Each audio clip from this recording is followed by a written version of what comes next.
Hi everyone, I'm Renee. I'm back in the Minnesota Beef Council kitchen. Today I'm featuring a beef chili carnival recipe. So most of the ingredients in chili are pretty common, but what I think most people forget about to spice up their chili is using a fresh jalapeno. So remember, a little bit of jalapeno goes a very long way.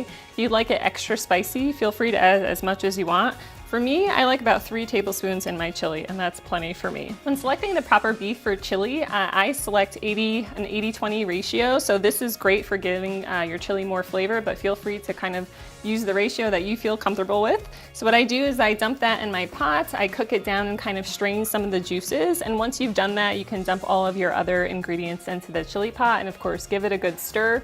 You want to use some kind of tomato base because that's a very common base for most chili recipes, and let it simmer for about 35 minutes. So now what do you do with all of this chili, right? It's a great recipe, you want to enjoy it.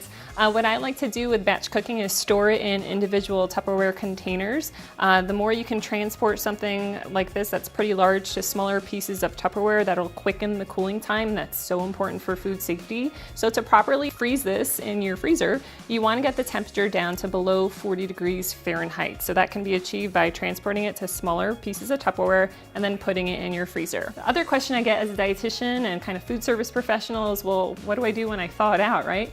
So you can take it out of your freezer and you can thaw it in several different methods. So I either put it in my refrigerator for up to 6 hours, or sometimes it can take longer, so just be mindful of that, or you can put it in the microwave.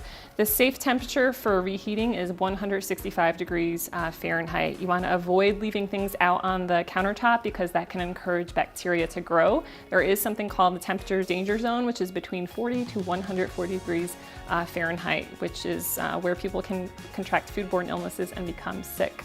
So I've properly reheated this chili. It's 165 degrees Fahrenheit. You can see I've plated it. I've added some really fun blue corn chips and just a splash of lime there. So I'm gonna enjoy this healthy, nutrient-dense recipe. It's about 350 calories per serving and 29 grams of high-quality protein.